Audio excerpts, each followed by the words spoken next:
Hi, my name is Jessie. Welcome to the third episode of my Let's Collaborate podcast. Today I am joined by Gareth Roberts, who is our quality director. So, Gareth, Hi, Jess. how are you? How are you? I'm very well, thank you. Thank you for inviting me. That's my pleasure. Tell me a bit about yourself. Well, I've worked for Lifeways for 11 years now, Jess. I've worked in different roles, starting out in health and safety, then moving through into quality roles. I've been on quality director role for 3 years as part of the executive leadership team. And we are responsible within our team for the health and safety, quality, health and clinical governance, positive behaviour support, and policy and risk. So it sounds quite dry, but it's the important stuff that keeps people safe. I think it is as well, because obviously you are big on quality and stuff. It's very important. It is We've really got to get the important. quality and compliance right, Jess. That's what keeps everyone safe, and that's what we're here for. Exactly. When was the last time you laughed at something you found funny? Um, the day before yesterday, when I was with my brother watching rugby in Cardiff, and we had a good old laugh. If you could meet someone famous, who would it be and why? Very good question, Jess. I'd probably say a famous boxer. What do you do to relax when you're not working? I tend to spend time with my family. I've got 2 young children, so we spend a lot of time watching football, watching rugby, and walking my dogs. What dogs? I've got a Jack Russell and a miniature dachshund who's a young pup who's causing mayhem in our house. Oh. So now, Gareth, let's talk quality. Tell us a little bit about your job role. So, as the quality director, Jess, I'm responsible for making sure we've got all the policies and systems to keep people safe and to help people thrive. So, as I mentioned earlier, we are responsible for all of the quality policies, health and safety policies, and making sure our support plans and audits are all fit for purpose. I know you have a lot to say about support plans and risk assessment and how they work. I do.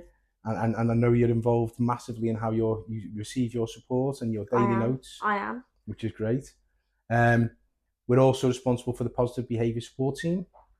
Can you explain what positive behaviour support? Said? It's about working with people who potentially might display challenging behaviours or behaviours that challenge, and trying to understand what communication strategies work best for them, how we can help them live their best life, and make sure they achieve great outcomes. So we have a dedicated team within Lifeways who's responsible for providing that support.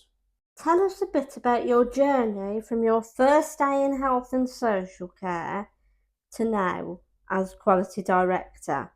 Well, I started in social care 2 decades ago, so 21 years. I started in Wirral Council, and we were responsible for a number of care homes in adult social care. And then about 11 years ago, I joined Lifeways as a health and safety manager. And then throughout the last 11 years, I've had various roles, all within compliance and quality, until I've become the director of quality just over 3 years ago now. What was it like receiving, sorry Gareth, what was it like receiving the news of being a quality director? What was your... I was very excited, to be honest with you, Jess. I love a challenge, and I've got a great team as well, so that really helps. I've got a really good team who work with me, not just the executive leadership team, but also the team that I manage. So we're really excited. I do love a challenge, and yeah, I really enjoy the role. Thank you. I understand you have a long career with Lifeways. What has kept you here for so long? It's the people, really. It's the people we support, seeing the difference we make in their lives, and it's also the people we work with. I think that we've got a really good team at Lifeways. Everyone wants to do the best for the people we support. And of course they do. Sorry, Gareth, for cutting across you then. Of course they do, because at the end of the day, we and I emphasise on the word we are the people that are being given the service. Yeah, absolutely. Not the people that. It's not about the people that provide it. It's not their ideas. It's ours. Yeah, I agree, Jess. And you're lucky to be part of a registration and an area that's just achieved an outstanding inspection report Exactly. through a third party. So yeah, so well done, because I know you played a massive part in that as well, and all the stuff that you do. We did. I did anyway. What empowers you to push quality to improve the lives of the people we support?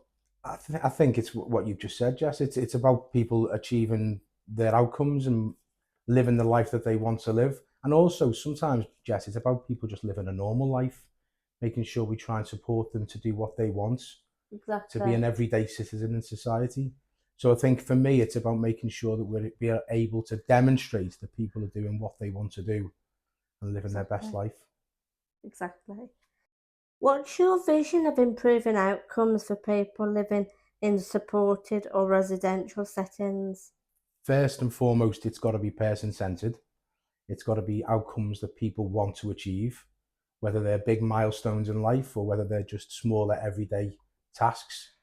I think we need to be able to demonstrate that people are always working towards their goals and outcomes. And without getting too techie, I think we want to start focusing on data as well. We're really lucky that we've got our eSupport Nourish system at the moment, and that'll really help us to identify That's people's. brilliant. That is brilliant. Sorry, Gareth.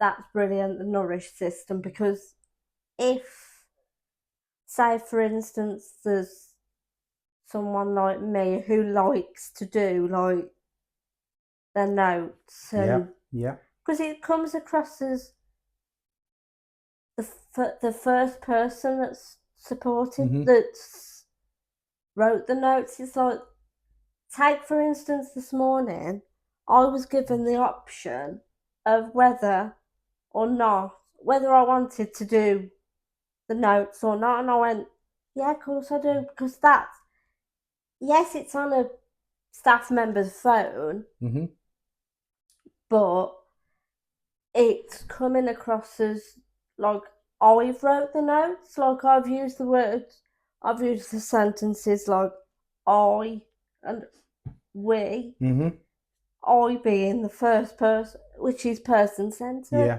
absolutely. So, well, I think that's exactly where we need to get with as many people as we can, Jess. I think people should be using Nourish themselves to do their own notes, recording videos, only and if they evidence of can, though, outcomes. don't. Exactly. So we need to try and help people where we can to do that, and if not, we need to support them to do that. So I think the next step for demonstrating outcomes is about how we utilize data. I think that's the next big project, and that'll really help us to make sure people achieve their goals and outcomes. How do you ensure people we support have a voice in shaping their care and environment? Well, I think you're well placed on this as well, Jess, because you're involved in our Lifeways Executive Advisory Panel, our LEAP. Exactly. You're the chair of LEAP. I am. But I think if you look at how we involve people, it starts from the minute we recruit people. We have our inclusive recruitments, where the people are involved in the interviews and asking questions like yourself. We then have people involved in their support plan writing, making sure they're deciding and asking and telling people what they want from their support. And then we have our regular reviews, and we make sure they're involved in the About Me meetings and house meetings. I think there's a lot of different platforms we have. We have the Our Voices, which is our network, which the people we support tell us what works and what doesn't. And I think locally, I know that all registered managers and managers do a You Said We Did, where we take feedback from surveys and we make sure we make meaningful change for the people we support. So I think within Lifeways, we're really quite far ahead in terms of all the different mechanisms that we have in place, so people can tell us what works and what doesn't, and what they want to see improve. How do you ensure compliance doesn't overshadow innovation or person-centered care? First of all, compliance is a non-negotiable. We have to be compliant.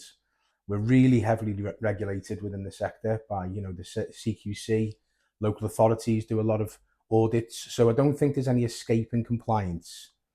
I would like to say that I don't think we ever stop things happening based on health and safety. I think, it's right to innovate and look at real creative ways of providing support.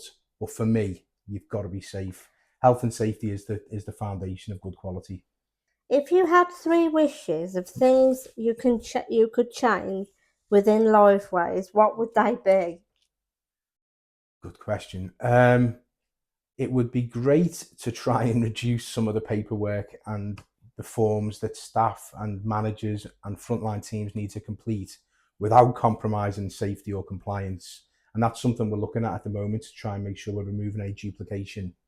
I think I've got to say that, we absolutely want to see health and social care providers being funded properly. Sometimes it's quite a challenge to get the funding uplifts from local authorities.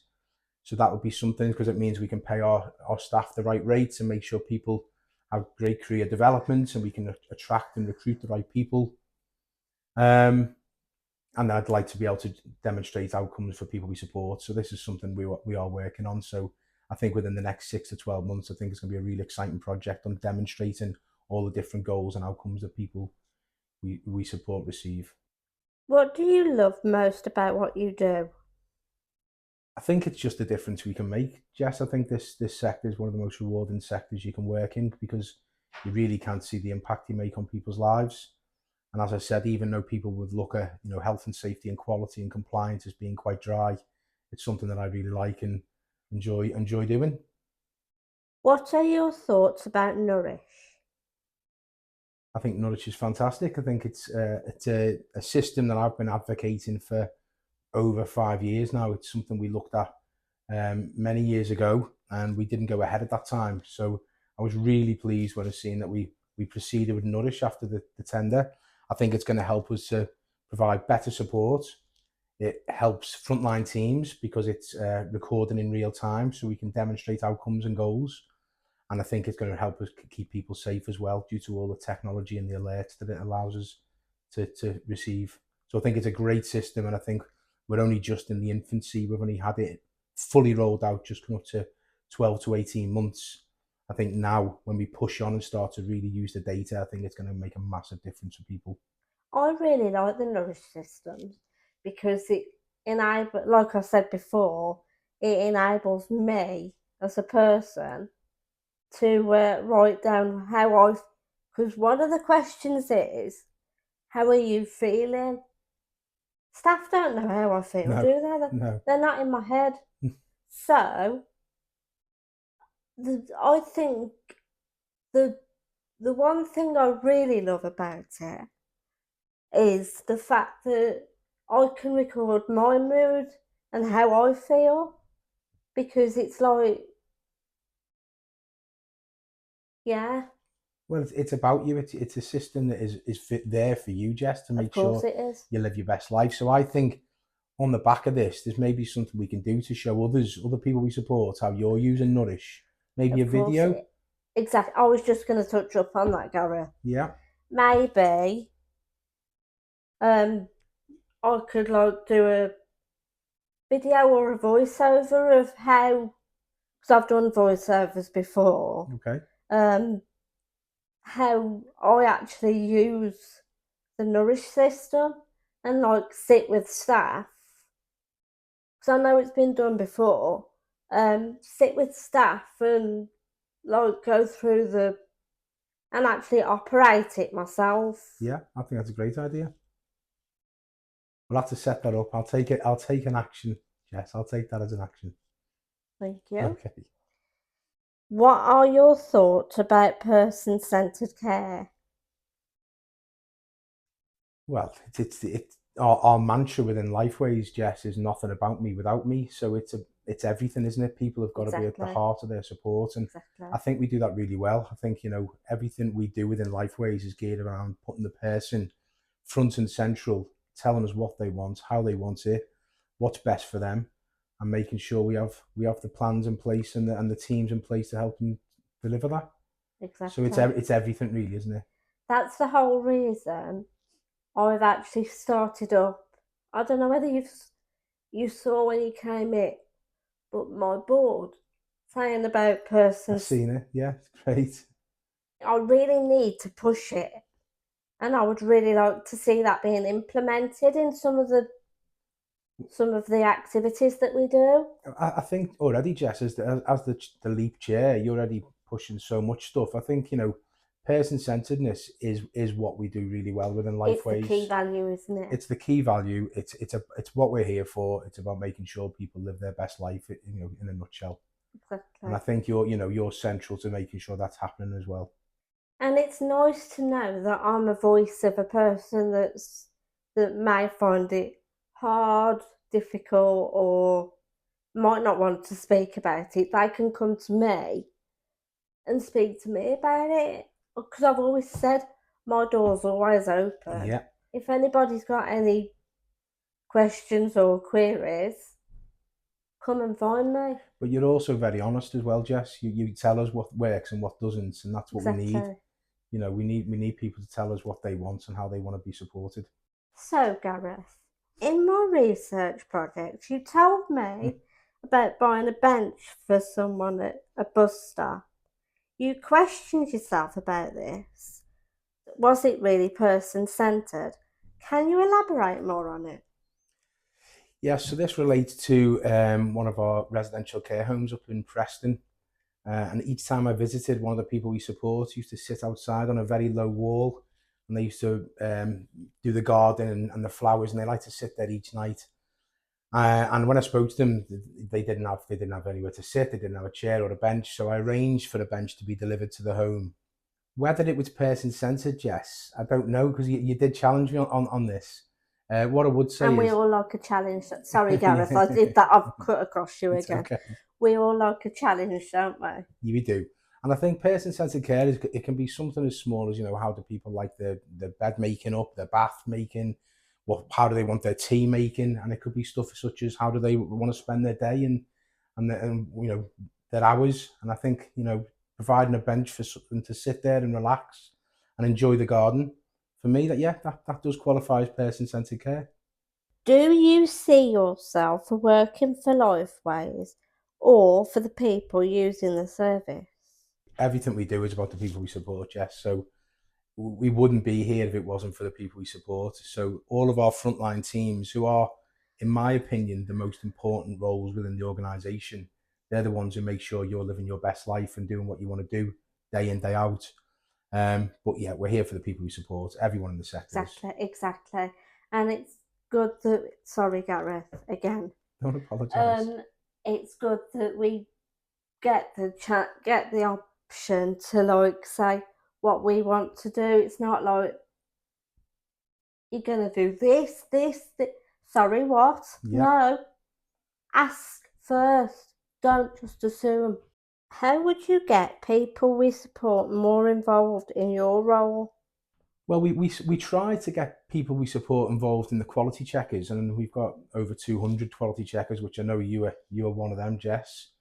I am, and I'm doing a really good job as well, because people are, sorry, Gareth, again.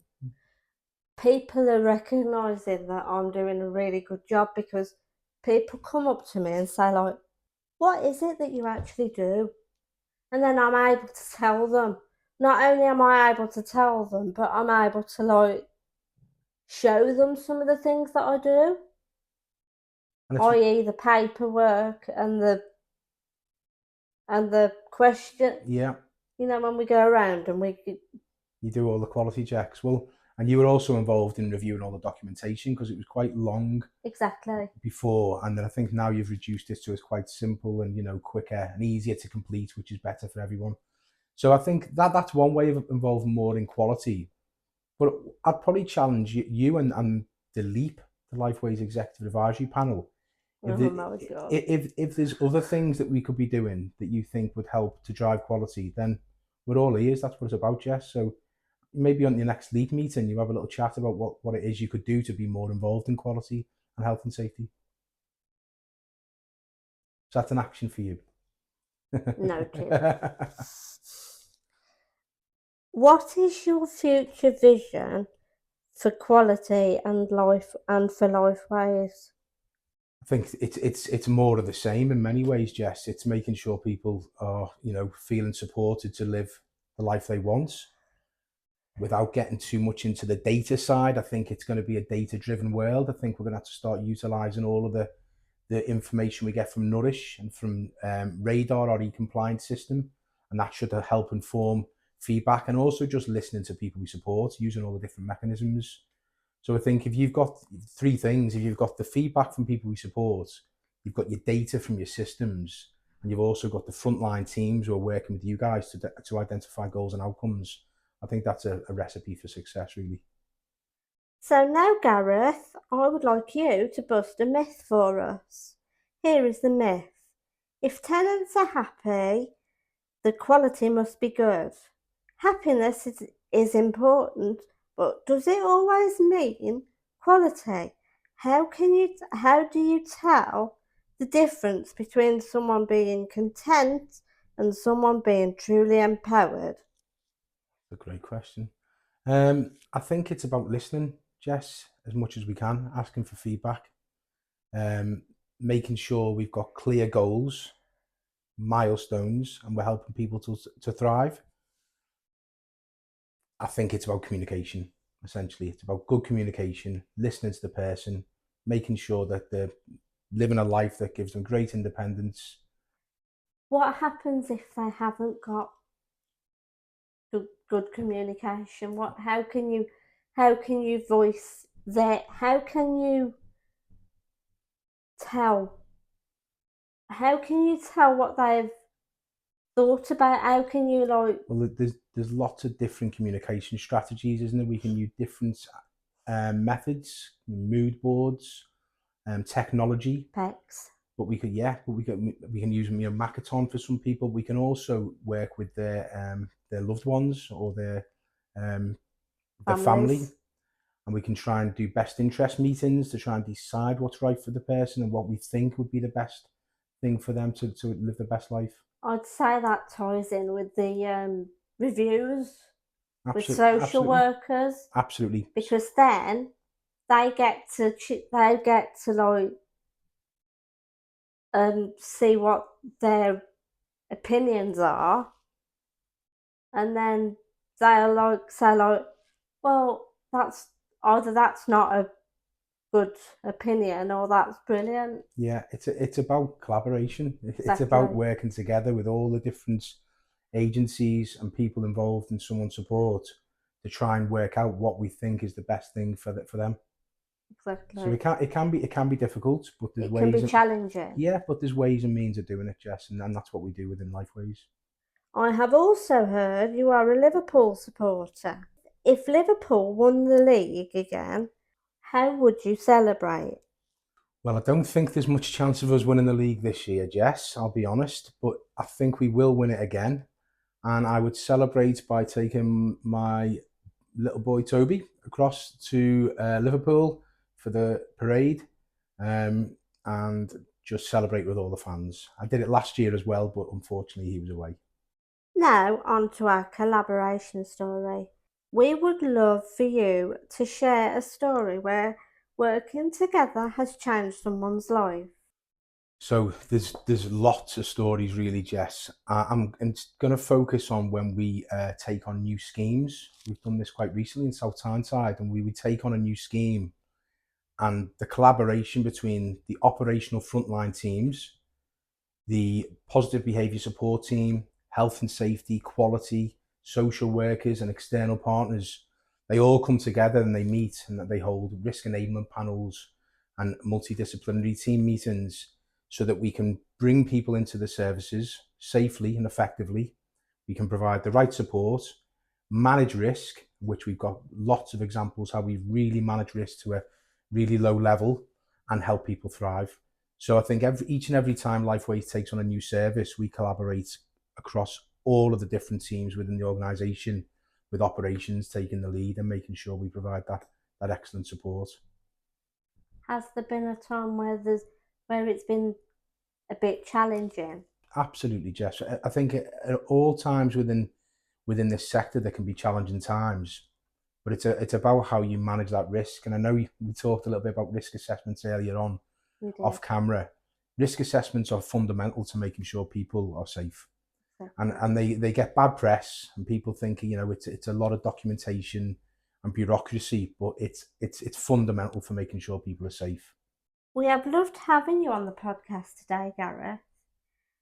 To finish, can you please share one practical thing listeners can do to help create positive change? Well, first, thanks for having me, Jess. It's been a pleasure. I think I'll go back to communication.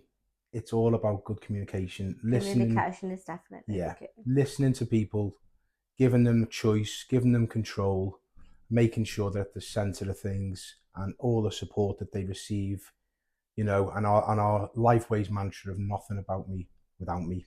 So making sure people are front and centre and are telling us what works for them to live their best life and thrive. I have been Jessie. This has been my third Let's Collaborate podcast. Many thanks to Gareth, who's joined me today, and please like and subscribe to my YouTube channel.